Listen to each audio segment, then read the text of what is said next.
Hello everyone, hi and welcome you all in Physics Adhan. So in previous video, I have showed you some classical explanations about photoelectric effects, and we observed that they doesn't match with the experimental observations. So now it's time to have a new and appropriate theory which describes this all phenomena of photoelectric effect, and that was proposed by Einstein in 1905, called the Einstein hypothesis, and he used the Planck's law, which was given in 1900. Planck's law suggests that the energy of that light waves come in a bundle and energy is quantized, so it has particular form of h cut omega, where omega is a frequency. So let's have a look at this Einstein hypothesis and try to understand this phenomena of photoelectric effect. So, Einstein hypothesis of photoelectric effect. So, the first hypothesis was the following, that energy is not distributed in the entire wavefront, but it is concentrated in some small packets that are known as photons. So, this was the first hypothesis, and it was also proposed that when the light is incident on this metallic surface, then the energy of a single photon is completely absorbed by the single electron that is within the metal. So let me write it, and just one thing for your information, that whatever you are studying right now, please make notes. So please make notes. So this will help you in revising this topic, and not only for this particular topic, whatever you are studying in this channel, please make your own notes in your own words, so that when you are preparing for your competitive exams at the last time, at the last 1 month or 30 days or 20 days or 10 days, you can you can do a proper revision. Okay, so let me write the first hypothesis over here.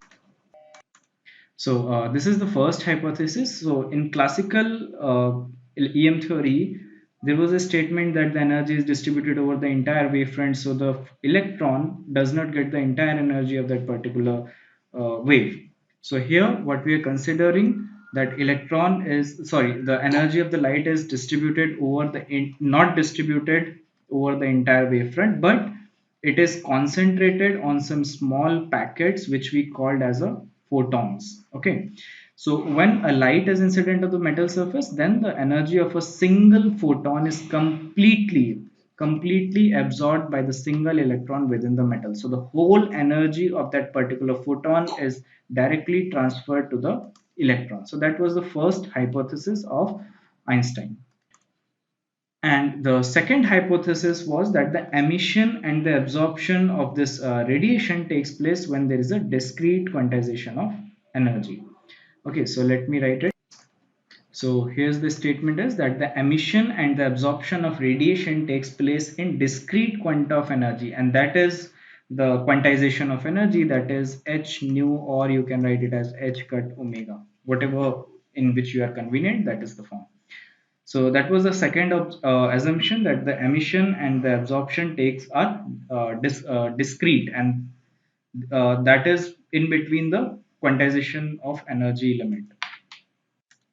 So the third point is related to the work function of that metal. So what is work function? So that is a minimum energy that is required for an electron to come out from that particular metal, or to come out from that particular surface.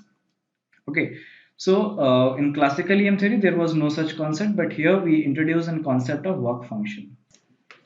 So minimum energy, let me call this as W naught, is required for an electron to get out of that metal surface, and this minimum energy is known as the work function of that metal.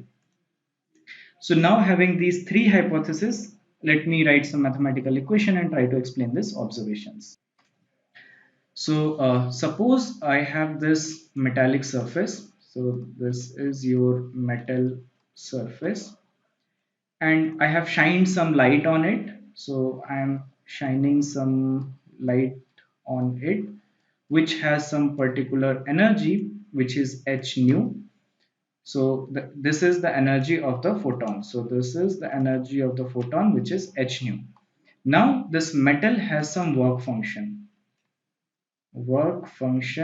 which I am writing as W naught. So what will happen if I uh, write the energy conservation equation. So H nu is the incident photon energy. So this is absorbed by this electron. So which will for that electron to come out of that surface, it should have an energy that is equal to work function, plus it will have some kinetic energy of the electron. Kinetic energy of the electron. Okay. So okay, now let me write in some different forms. This work function I can determine by shining the light on the surface. So the minimum energy that is required to come out from that surface is your work function. So that I am writing as H mu naught. So this is similar kind of threshold energy which we talked about in uh, experimental observation. So this work function we can determine experimentally by shining some light and increase the frequency of that light and check from at what particular energy my electrons are getting out of the surface. So for that particular frequency, I can write this work function as H mu naught, where mu naught is your threshold energy or threshold frequency, which we talked in our experimental observations. So from here, this kinetic energy of electron, you can write it as H nu minus H mu naught.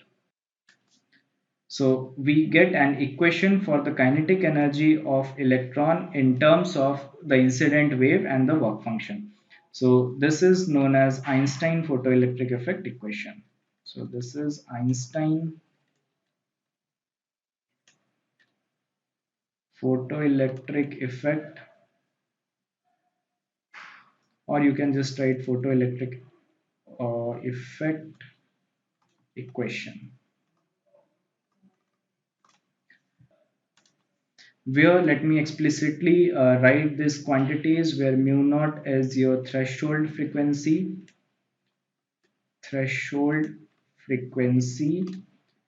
and your EKE is kinetic energy of this electron. So this is kinetic energy of electron. So let me mark some conclusions from this equation. So first of all, let me assume that your mu is less than mu naught. Then what will happen? This whole quantity will become a negative number, and the kinetic energy is a scalar quantity, is a positive quantity. It's related to v square, that is the velocity square. So this conclusion makes that no emission of photoelectrons, no emission of photoelectrons. So if this is the case, then there is a no emission of photoelectrons. If mu is equal to mu naught, then what will happen? That and that particular electron has exact energy for this work function. So if there is any thermal fluctuation, that it may come out from the surface, but it will exactly come out to the surface. So that is the second conclusion. But if mu is greater than mu naught, then what will happen? It will have an enough energy, kinetic energy, to travel from one particular place to another particular place. As we have seen in the experiment, like in place we talked about this distance between cathode and anode. In the second case, which we discussed about, that mu is equal to mu naught, then we have to put some external electric field for that particular electron to get some kinetic energy and to travel from this cathode to anode. So what we can conclude is that if energy of that this particular electron is greater than that work function of this metal, then there will be an emission of photoelectron. Otherwise, there will be no emission of photoelectrons. So let me make a plot of this function so you can have a better idea or insight of this problem. So let me draw this particular figure. On x-axis, this is my frequency, and y-axis, this is the kinetic energy of electrons. And we have an equation of kinetic energy of electrons is, okay, let me write what I have written. Kinetic energy of electrons is H mu minus H mu naught. Let me also fix this. So this is Ek of E. So there is a threshold frequency mu naught, below which there is kinetic energy is zero. It means there is no emission of photoelectrons. But above it, this is a linear equation which has some positive slope, h nu. So this will come out to be like this. Okay, let me draw it clear. So there will be a minimum and a threshold mu naught. So this is the case where mu is less than mu naught, and here it means that your kinetic energy is zero, which implies that no emission. Okay, and this is your threshold frequency, so I don't need to write it as. And this, if I extend this y-axis, then what you can see is okay, let me extend this y-axis straight away and I extend this line. So this is your work function. So this is clear by y is equal to mx plus c, a linear equation, that this is your minus c, so it will have a negative intercept on your y-axis, and this is my usual coordinate 0, 0. Okay, so that was the first conclusion which we can learn from this particular graph, and it will explain you half of the photoelectric emission, that below a threshold there is no emission, above a threshold there is an emission, and the kinetic energy of electron depends upon the frequency, and there is a particular work function of that metal which is minus h mu naught, or in modulus which is h mu naught. Okay, so that was the first uh, graph one should know. Now, let's look at the intensity of this particular particular phenomena and try to explain that. So, my intensity I have defined in the first video. Intensity is energy per unit area per unit time. So, my energy is quantized, so that is number of photons into its energy into area multiplied by time. So if I have a fixed frequency, if I take the first condition that your mu is fixed, then if I increase the intensity, then what will happen? The number of photons will, sorry, the number of primary electrons, or you can call this photons. So let me write as primary electrons. So because each photon will no wait, let me make this very clear. So this is h nu is a number of energy that is contained in one photon. So if I have np number of photons, then this is the total intensity of my incident radiation. So if I take this frequency to be fixed, and if I vary the intensity, if I increase the intensity, then the number of photons will increase. Okay, if the number of photons are increased, then the number of primary electrons that are emitted from that particular metal will also increase. Now we know that current due to this photoelectrons is nothing but rate of change of charge. So which is charge is number of primary electrons multiplied by its charge divided by time. So from here we can conclude that if this particular quantity is increasing, thus the current will also increase.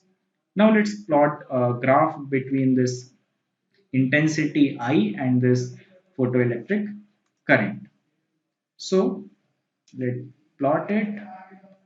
So let me write this on x-axis. Let me write the intensity at when mu is fixed, because this whole observation is done when frequency is fixed.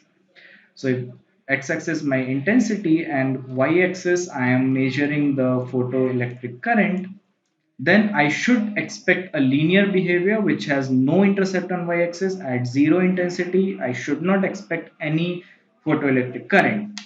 Okay, so this graph should pass through zero, means origin. So it will pass through origin and linearly increase, depends upon the slope may vary. So this is my linear variation in intensity with respect to this photoelectric current. So this is a second graphical observation, one which should remember that if I increase the intensity at fixed frequency, then my photoelectric current will also increase. Okay, that's two observation was done for this particular video, and remaining analysis we will do in next video. So thank you and see you in the next video. Hey, thank you very much for watching this video. If you like the content, give us a thumbs up and don't forget to subscribe the channel. The link is over here. Make sure you write a comment below in the comment box and share it with your friends. Thank you very much for watching this video and we will see you in the next video. Take care. Bye bye.